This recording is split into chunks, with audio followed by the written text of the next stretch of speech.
Eu te convido a abrir a Bíblia Sagrada, sem mais delongas, em 2 Samuel, capítulo 11, versículo 27. 2 Samuel, capítulo 11, versículo 27. 2 Samuel, capítulo 11, versículo 27.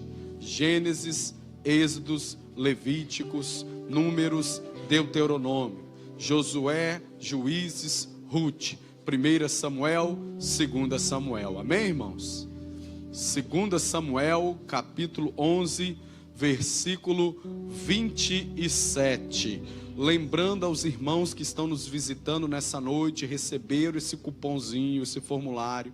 Você é nosso convidado a entrar naquela salinha branca, ali no meio do templo, aonde você vai receber um presente, uma lembrança da nossa igreja.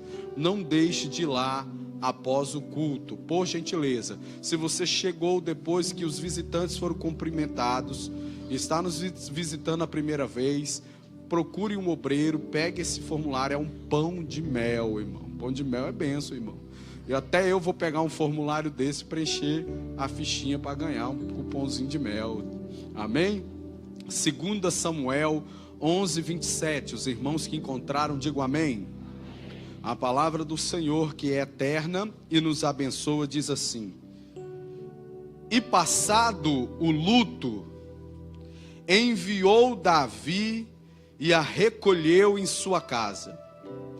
E lhe foi por mulher, e ela lhe deu um filho. Porém, essa coisa que Davi fez pareceu mal aos olhos do Senhor. Eu vou ler mais uma vez. E passado o luto, enviou Davi e a recolheu em sua casa. E lhe foi por mulher, e ela lhe deu um filho. Porém, essa coisa que Davi fez pareceu mal aos olhos do Senhor. Senhor Jesus, eu quero mais uma vez levantar a minha voz e oração a Ti. Não quero repetir a oração do domingo passado como um costume ou com uma situação repetitiva na minha vida. Mas na realidade é o mesmo frio, o mesmo clamor, a mesma insegurança, a mesma dependência. Por isso eu oro a Ti e peço, Senhor, que o Senhor possa me usar. Se existe algo que alegra a minha vida, é sentir que estou sendo usado pelo Senhor. Que o Senhor possa me usar nessa noite, ó Deus, e que o Teu nome exclusivamente venha a ser glorificado, porque o Senhor não divide a sua glória com ninguém, a glória é sua. Por isso eu peço a Ti, me usa nesta noite para louvor e glória do Teu nome, mas também para que o Teu povo, os meus irmãos e a minha vida, nós possamos ser abençoados, renovados, salvos, curados, libertos pelo poder da Tua palavra e pela ação poderosa do Espírito Santo de Deus. É o que eu te peço, e a amada igreja, diga amém. Por gentileza, pode tomar o seu assento. Meus amados irmãos, nós lemos aqui um versículo conhecidíssimo nas Sagradas Escrituras, segundo o missionário americano que fez missões no Brasil, Orlando Boyer. Este é o segundo pecado que é mais pregado na Bíblia. O primeiro pecado que é mais pregado nos púlpitos de todas as igrejas do mundo é o pecado de Adão e Eva, chamado muitas das vezes da queda da humanidade ou pecado original. Lembrando que não foi o primeiro pecado. O primeiro pecado não aconteceu na terra. O primeiro pecado aconteceu nos céus, quando Satanás, em sua cobiça, desejou tomar o lugar de Deus, ser maior do que Deus. Mas a queda da humanidade foi através de Adão e Eva. O segundo pecado que é mais pregado é este pecado aqui de Davi. Eu fico impressionado, impactado com a história de Davi. A história de Davi, ela de alguma forma se assemelha muito à nossa história. Eu fico muito impactado quando o Senhor, em certo momento que Davi já era rei, já o seu nome já era conhecido em todas as nações, Deus tem um particular com Davi e diz assim: Davi, Você se esqueceu de quando eu te tirei por detrás das ovelhas malhadas do teu pai? Se não fosse o poder de Deus, se não fosse a escolha de Deus em escolher Davi, Davi seria mais uma vida que passaria despercebida na sua geração. Se não fosse a intervenção divina para mudar a história de Davi, de repente a história de Davi não ia ser nem narrada na Bíblia. E o que aconteceu com Davi pode acontecer hoje com você. Deus, através do seu poder, pode te escolher hoje e te tirar de trás das ovelhas malhadas, do esquecimento, de Lodebar, de tantos lugares de sofrimento, e te colocar num lugar de destaque, porque Deus continua fazendo isso. Deus interveio na vida de Davi e te tirou ele do anonimato e colocou ele, por causa da vontade de Deus, para um lugar de destaque. E Davi, escolhido de Deus, se torna então o segundo rei de Israel, por conta de uma escolha de Deus. Deus interveio na vida dele. Deus continua intervindo em nossas vidas. Nós precisamos entender isso. Na história da nossa vida, eu creio que hoje foi um dia que Deus escolheu para intervir na sua vida, para abençoar as nossas vidas. A Bíblia fala de Davi de uma forma muito carinhosa. E a Bíblia, toda vez que Deus fala de Davi, Deus nunca se preocupou em chamar Davi de rei, do homem com a coroa, do homem rico, próspero. Toda vez que Deus se direcionou a Davi, Deus se direcionou a Davi. Nós não estamos nem um pouco preocupados, como eu disse aqui de manhã, com o seu CEP, onde você mora, se é numa casa, no apartamento, se você chegou aqui de carro, a pé, montadinho num cavalo, num dari, de bicicleta. Isso não interessa para nós, nem para o Senhor Jesus. Qual é o seu sobrenome? Qual é a sua profissão? Rimos aqui de manhã, que eu falei até do olerite, irmão Sérgio. Tem gente aqui que não sabe nem o que é olerite, né? O famoso contra-cheque. Nós não estamos nem um pouco preocupados com isso, e muito menos Deus. Deus vai falar com você hoje na sua intimidade, na sua pessoalidade, pelo seu nome. Toda vez que Deus falou com Davi, falou com Davi. E falando de Davi, a palavra do Senhor fala algo lindo, irmã Gisela. Falou que Davi era um homem segundo o coração de Deus. Não seria algo do nosso desejo ter um coração segundo o coração de Deus? O que isso implicaria em nossas vidas? Ou o que precisaria mudar dentro do nosso ser, para que Deus, olhando para mim, olhando para você, irmã Silvana, pudesse dizer que somos um homem ou uma mulher segundo o seu coração, o coração de Deus? Isso é uma coisa muito linda, muito profunda. É possível ter um coração segundo o coração de Deus. E Davi então ele começa a reinar. Os primeiros 7 anos em Hebrom. Depois de 7 anos foi colocado em Jerusalém. E reinou mais 33 anos, completando um reinado de 40 anos de bênção sobre o povo escolhido de Deus. Foi um homem tremendo. Mas havia uma tradição na época que 1 ano era de guerra, 1 ano era de administração dos despojos, administração do reino. E nos primeiros 18 anos do reinado de Davi, Davi enfrentou 9 grandes batalhas e alcançou 9 grandes vitórias, transformando aquela confederação de tribos, de clãs, em uma grande nação de Israel. Mas cansado, no 18º ano, chegou o tempo de sair para a batalha. E ele tomou uma decisão unilateral. E segundo James Thomas Hudson, existem 3 formas de nós trabalharmos a nossa vida. Este homem ao qual citei, um grande missionário na China. Ele falou que você pode planejar e executar os seus planos.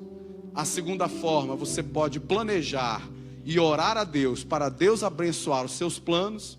E a terceira forma é orar a Deus para que Ele revele os seus planos e você execute os planos de Deus.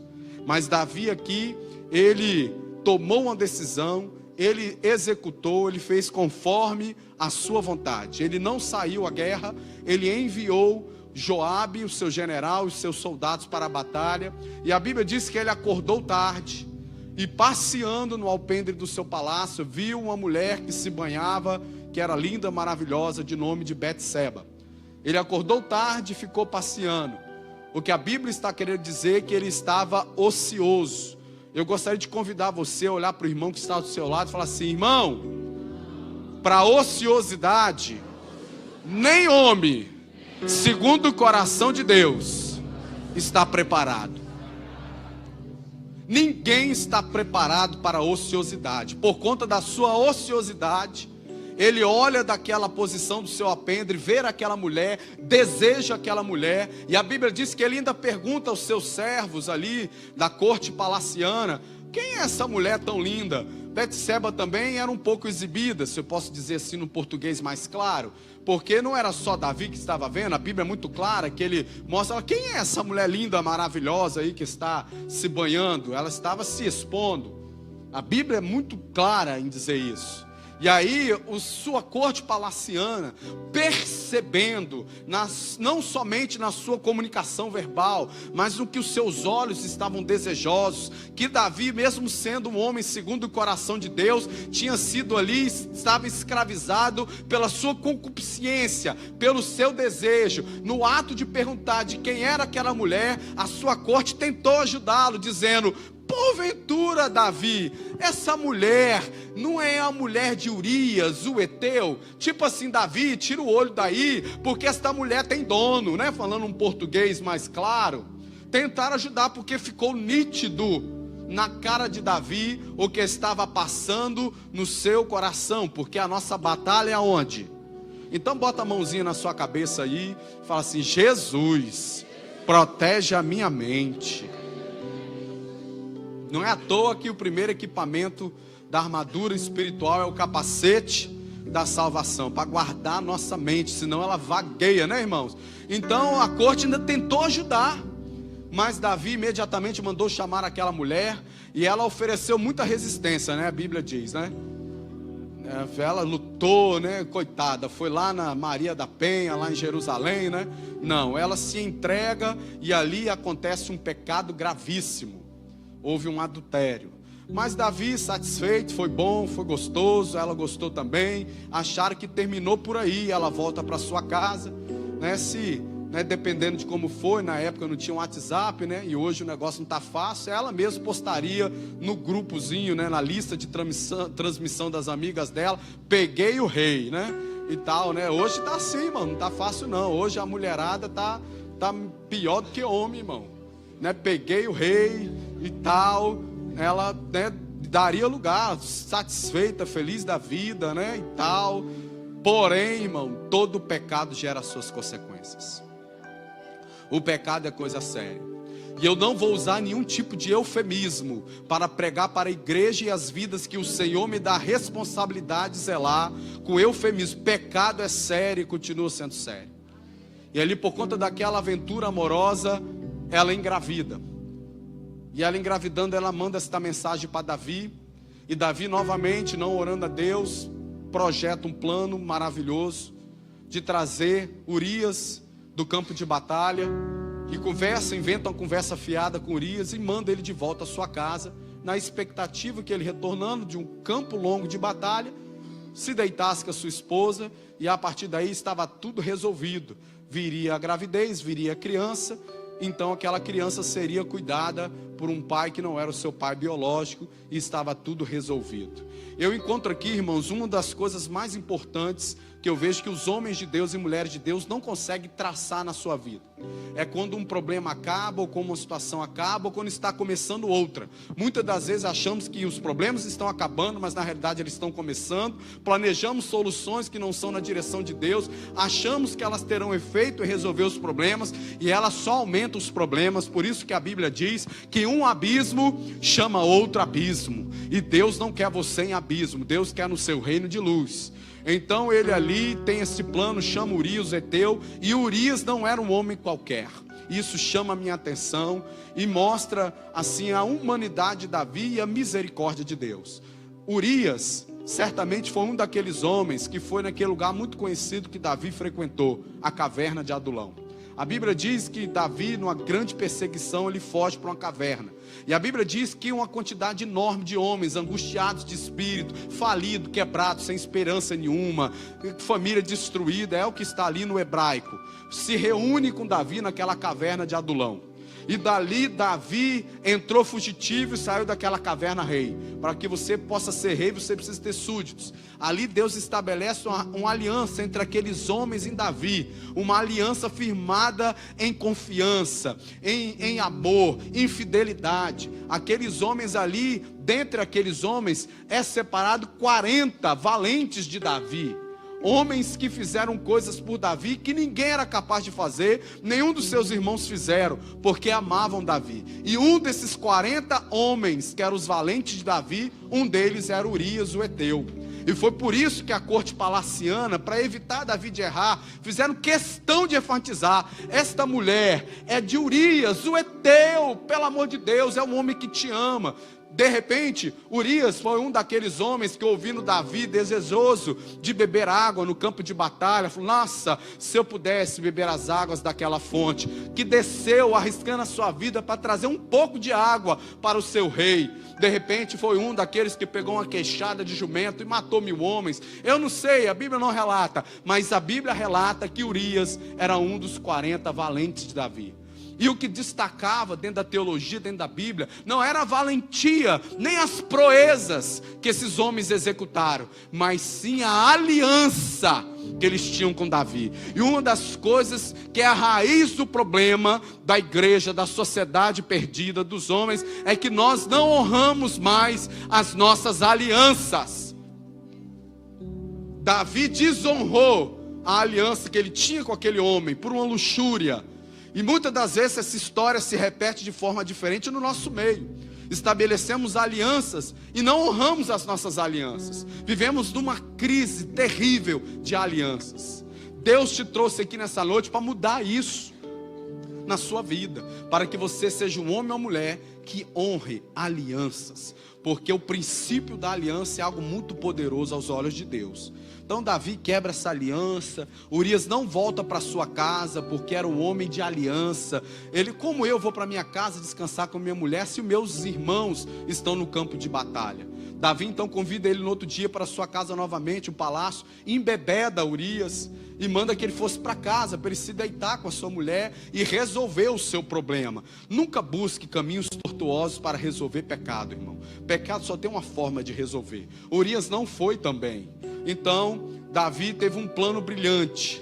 Davi então escreve uma carta mandando o general de guerra pegar Urias, colocar na frente de batalha mais terrível, afastar o exército e deixar Urias para morrer, porque ele viu que Urias era um homem de caráter. Urias não ia quebrar a sua aliança nem nada. Então só restou na sua mente uma solução: matar Urias. Então Urias, satisfeito de ter vindo palestrar com seu rei, que tanto amava e tinha uma aliança, vai embora, voltando para o campo de batalha com uma carta selada pelo rei. Ele não podia abrir, que na realidade era sua sentença de morte, escrita pelo homem a quem ele amava, a qual deitou-se na cama com a sua mulher. Urias chega e entrega esta carta a Joabe. Eu estou correndo por causa do tempo. Joabe lê a carta e propositalmente quebra uma regra, uma estratégia de guerra da época. Você nunca vai ter vitória sem seguir as estratégias de Deus na Bíblia. E qual foi o erro? Se aproximar demais das muralhas das cidades que queriam se conquistar, porque em cima dos muros ficava quem? Os arqueiros. Então era morrer pessoas. Então Joabe propositalmente coloca Urias ali na linha de frente, próximo aos muros, e ali os arqueiros, flecheiros matam Urias e outras pessoas morreram. Você precisa entender, eu estou correndo mesmo, que muitas pessoas, você vê lá na frente na história de Davi, ele tem de fazer um projeto lindo de Deus, que é a construção do templo. E Deus fala com ele: você não vai construir o templo, porque você é um homem com as mãos sujas de sangue. E a maioria dos pregadores prega que suas mãos estavam sujas de sangue por causa das batalhas que ele lutou e da quantidade de pessoas que ele matou.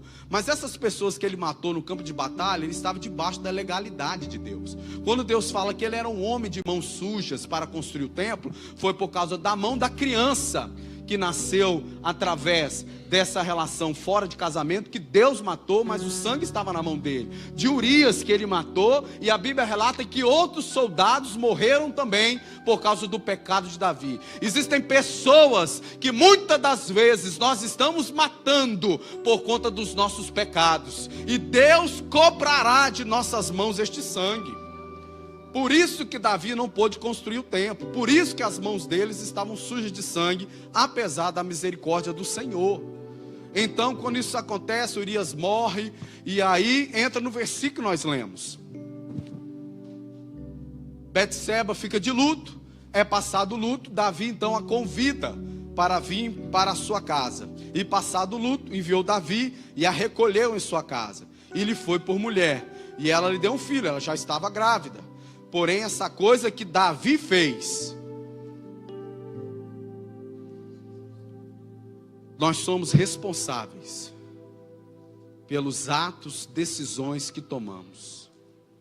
Um dos problemas da igreja hoje é que a igreja, ela está distante e não tem intimidade e não conhece o Deus que serve.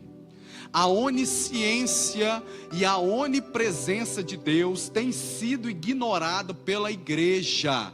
Davi planejou, Davi executou, Davi fez tudo, acertou com todo mundo. Matou o problema, a mulher já estava com ele. Nos olhos humanos estava tudo resolvido, mas nos olhos de Deus havia uma grande pendência a ser resolvida.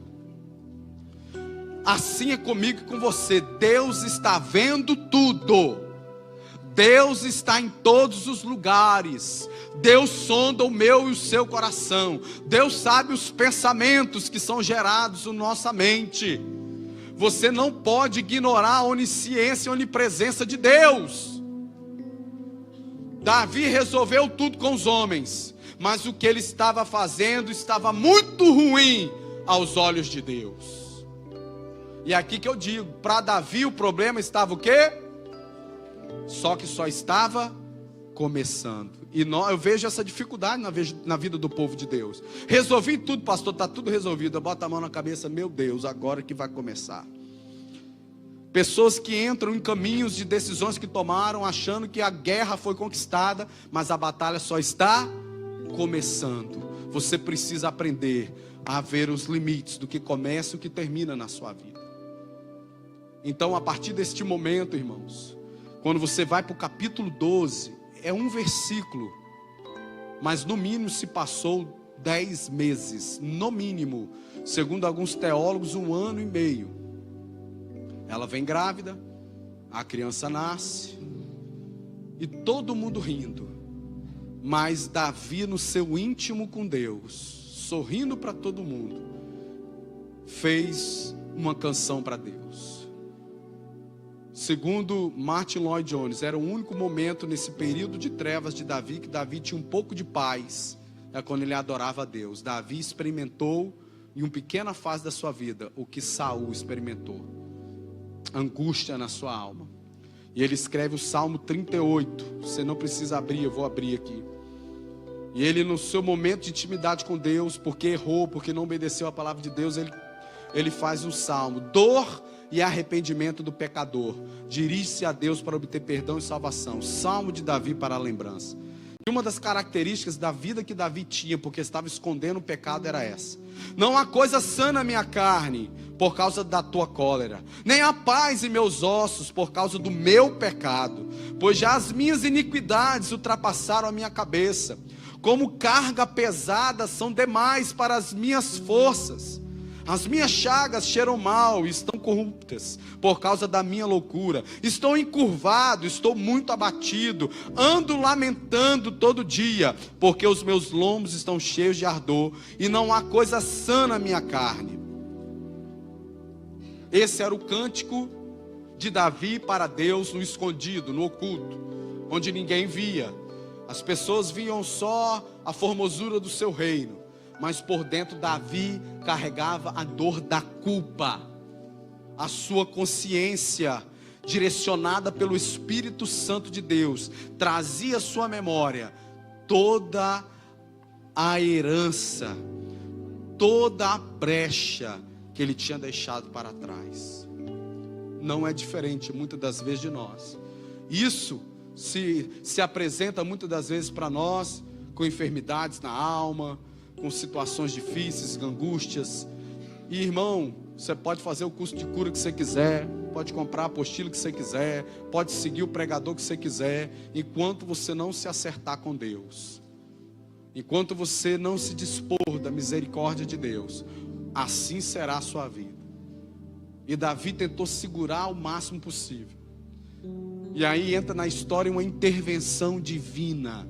Abraça o seu irmão e fala assim: Deus quer fazer cessar o nosso sofrimento.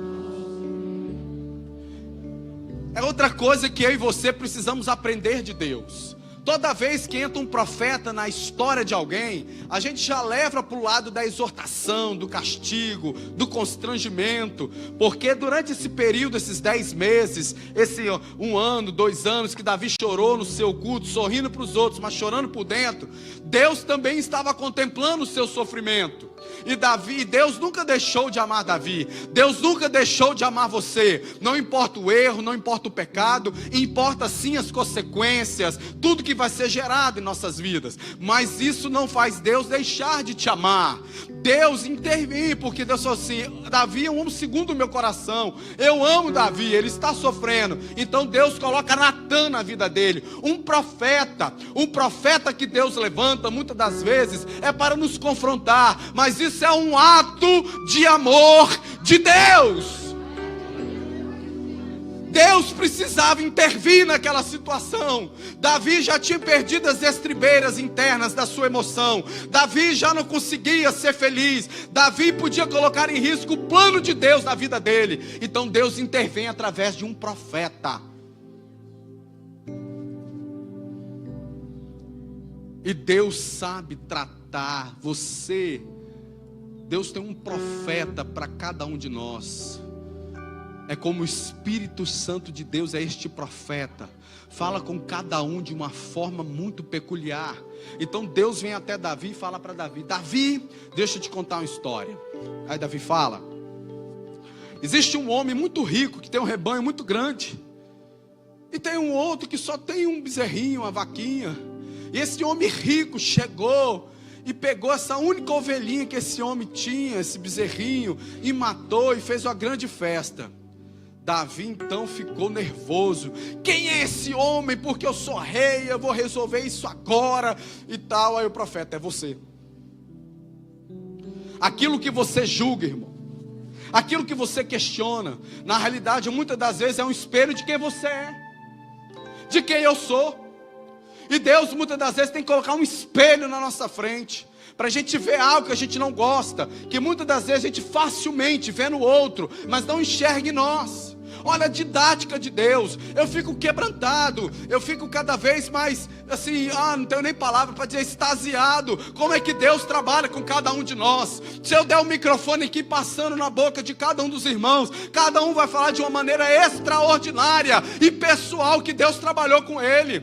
Deus veio com Davi da maneira certa. Deus vem tratar comigo e com você da maneira certa. É um ato de amor de Deus para curar a nossa vida, porque as misericórdias do Senhor são novas a cada manhã. Deus não te quer sofrendo, Deus não te quer preso à culpa, ao pecado. Deus quer que você desfrute da plenitude de Deus. Então ele veio de uma forma muito especial. E quando Davi ouviu do profeta: é você esse homem, Deus começou a tratar. Uma coisa que eu preciso dizer para você, irmãos, que existem perdas. Você precisa estar preparado a perdas para estar alinhado com Deus. Você precisa entender que irá perder algumas coisas. E Deus falou para o profeta: meu amigo, as perdas chegaram. Você desalinhou com Deus. A primeira coisa, a criança vai morrer. A espada vai ficar fincada na tua casa. E aí Davi entra por um aposento real, sozinho. E a Bíblia diz que ele vai jejuar e orar a Deus. E aí nasce o salmo mais lindo da Bíblia, na minha humilde opinião. O Salmo 51. Davi, irmãos, no Salmo 51, o seu crime, segundo a lei mosaica, era um crime de morte. Ele adulterou, ele planejou um homicídio de um homem inocente, haviam testemunhas, não tinha como ele fugir do julgamento. Mas você não vê nenhum momento, quando Davi é confrontado por Deus, ele: Senhor, como ficará o meu reinado? Senhor, eu vou perder o trono. O Senhor me tirou do esquecimento, do anonimato, de trás das ovelhas malhadas do meu pai, me colocou nesse trono. Eu gostei do trono. Quem que não gosta, irmão, de poder? Quem que não gosta de riquezas, de honra? E agora o Senhor vai me tirar isso tudo? Você não vê Davi orando assim? Você não vê Davi preocupado com Senhor, me perdoa, mas não tira de mim a coroa não. É tão bom ser rei, é tão bom ter tão servos, é tão bom ser tão próspero. Você não vê Davi agarrado com nenhuma destas coisas. Você vê no Salmo 51, ele ali orando e jejuando a Deus, e pegando aquele instrumento de corda, a qual Deus falava com ele falava com Deus, confessando o seu pecado: tem misericórdia de mim, ó Deus, segundo a tua benignidade, apaga as minhas transgressões, segundo a multidão das tuas misericórdias. Irmãos, Jeremias era um profeta especialista em interceder pelo povo. Por isso que em Lamentações 3:25, ele grita ao povo, o povo no momento de escravidão, de cativeiro, ele fala assim: irmãos, eu fico imaginando ele pregando, como falei de manhã, ele pregando, certamente ele era assembleano, irmão, ele vem pregando, dando lugar, povo de Deus, ainda que aqui no cativeiro, irmãos, a palavra do Senhor diz que são novas a cada manhã as misericórdias de Deus. Tem jeito para nós, o nosso caso não é perdido. Abraça o irmão que está do seu lado. Você não precisa saber o opróbrio dele, mas fala com ele: ei, irmão, novas são a cada manhã as misericórdias de Deus. Tem jeito para mim, tem jeito para você. Tem jeito, irmão. Rapaz, Davi estragou tudo, irmão. Davi colocou em risco tudo, de gerações em gerações. Deus foi tratar com ele um ato de misericórdia. Novas. Não é a misericórdia de segunda passada que Deus está derramando aqui hoje. A misericórdia, Rafaela, de segunda passada não serve para o meu pecado de hoje. O meu pecado de hoje pode ser diferente do pecado de segunda, mas Deus tem uma misericórdia para mim. Deus tem uma misericórdia para você do dia de hoje. São novas a cada manhã. Deus é o Deus da oportunidade. Uma oportunidade, Davi. Davi diz: cria em mim, ó Deus, um coração puro. Senhor, meu coração não presta. E Deus falou que ele era um homem o quê? Mas ele reconhece que o coração dele era bom? Não, porque ele pediu para Deus fazer o quê? Criar. O ato criador de Deus, de criar um coração puro. E renova em mim um espírito reto. Trabalha no meu caráter. Eu falhei. Arranca os rótulos. Podia ter muitas conversas na corte palaciana. Olha lá, o adúltero continua lá, ó. Olha o ladrão lá, ó. Olha o sem vergonha. Mas ele queria o quê? Um espírito, um caráter. perdoado por Deus, que não carrega os rótulos. Irmãos, carregamos muitos rótulos, opiniões dos outros, que ficam travadas para nos ferir numa falha nossa do passado, sendo que Deus nos perdoou. Repreenda os rótulos, irmão. Se você passou por uma transformação verdadeira do Senhor, repreenda no seu coração os rótulos que a sociedade tenta colar em você. Você é uma nova criatura em Cristo Jesus. Ele podia abrir mão do trono, da coroa, mas uma coisa que ele não abria mão: não me lances fora da tua presença. Só ora assim quem conhece como é estar na presença de Deus. Isso eu não posso te ensinar teoricamente. Eu posso te apresentar a um caminho para você entrar na presença e na intimidade com Deus. E quem experimenta isso, nós chamamos isso de primeiro amor. Eu louvo a Deus porque eu estou vivendo um único amor desde o dia que eu me converti com Jesus. E este primeiro amor que a gente chama assim, é aquele amor que você, quando vai tocar o que não pode tocar, você para e fala: isso aqui vai me afastar um pouquinho da presença dele. E é boa demais. E aí você faz uma escolha racional: eu não quero isso não. Melhor é a presença de Deus. Davi pede: Senhor, renova, Senhor, me dá este primeiro amor de novo. De repente você está aqui e o seu coração esfriou, e Deus interveio na sua vida para acender novamente este amor por Deus, para que você não venha sair fora da presença do Senhor. E não retires de mim o teu Espírito Santo. Eu não tenho mais tempo, já estourei o tempo. O judeu não estava nem aí para o Espírito Santo, irmão, não conhecia nem isso. Davi era um homem de tamanha intimidade com Deus, que ele já tinha uma visão, era pentecostal, irmão. Esse irmão era pentecostal, não tenho dúvida, irmão. Toma, tradicional, veio, então toma. Davi, não retires de mim o teu Espírito Santo. Judeu não tinha nem conhecimento, nem da vida após a morte o judeu se preocupava. Até nos tempos de Jesus tinha discussão entre os saduceus e os fariseus. Uns acreditavam, outros não acreditavam, mas Davi era um homem de intimidade, era um homem cheio do fogo de Deus. E ele fala: torna a dar-me a alegria da tua salvação, torna-me dar aquilo que eu perdi. Ele tinha visão do céu.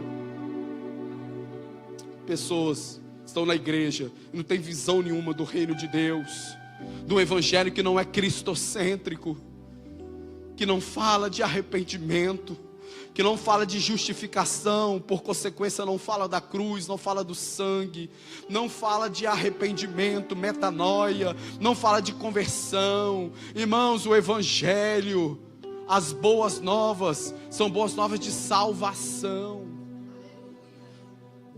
Torna a dar-me a alegria da tua salvação. Que alegria, que gozo o servo do Senhor que tem a certeza da sua salvação tem. Irmão, é aí que está a força de passar na prova adorando, porque você está firmado na sua salvação. O seu alvo é o reino.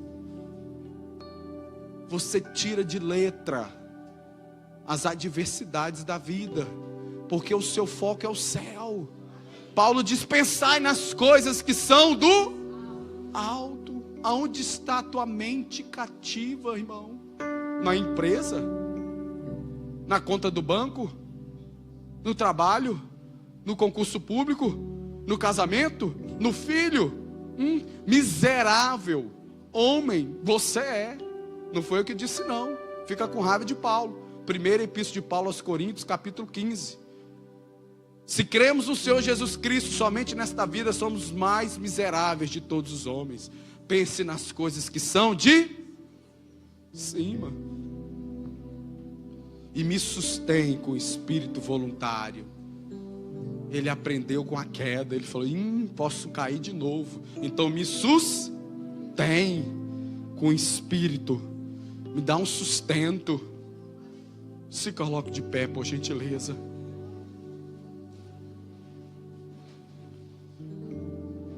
Brincar com Deus é coisa séria. Davi achou que estava tudo resolvido, ó. Ninguém viu. Tá bom, hein? Resolvi. Mas para Deus não tinha sido boa coisa, não. E o mais importante é agradar a Deus do que agradar os homens.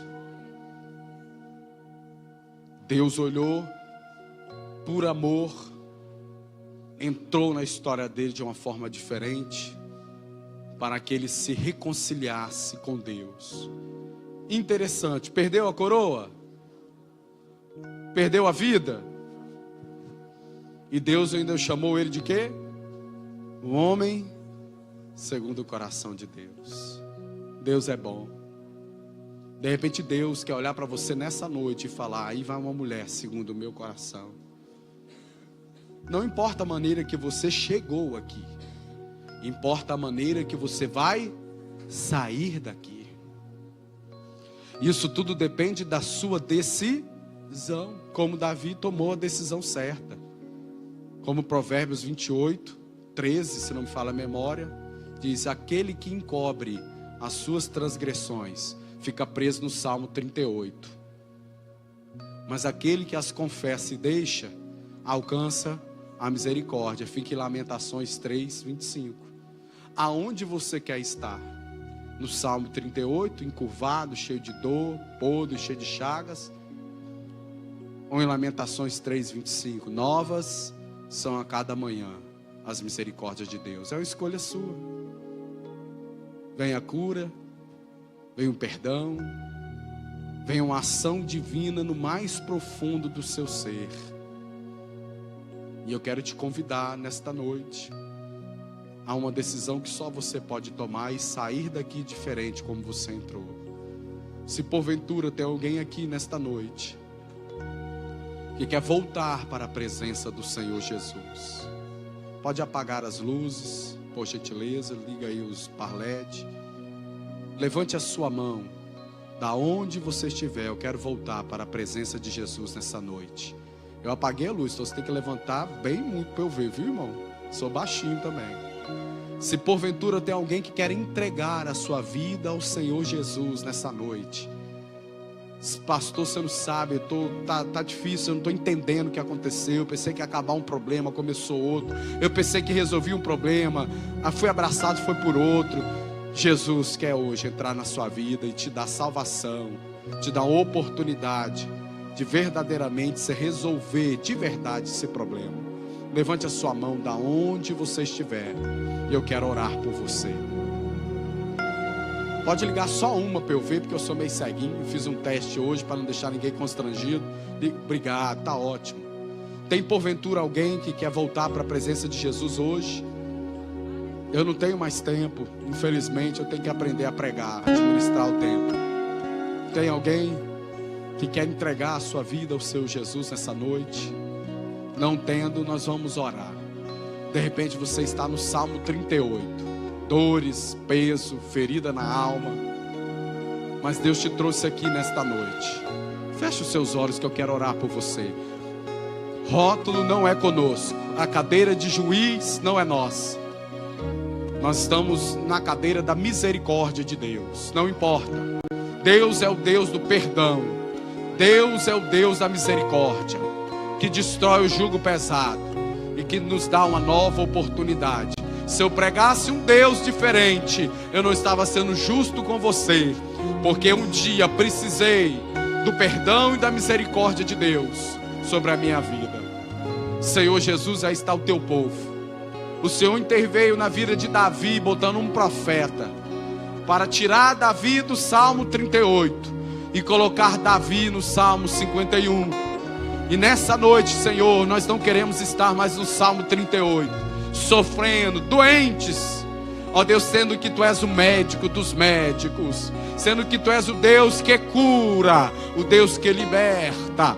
Por isso, Senhor, nesta noite, ó Senhor, eu tenho convicção que há uma misericórdia nova para cada um de nós que estamos aqui. E esta misericórdia há de ser o remédio aos nossos corações, à nossa alma. E o Senhor há de nos curar, de nos livrar de todo mal e nos deixar, ó Deus, alinhados contigo. Cura, Senhor, despedaça julgos, medos, angústias do Teu povo e traz o Teu povo ao centro da cruz, que é Jesus. É o que eu te peço, em nome de Jesus. E a igreja diz: pô, gente.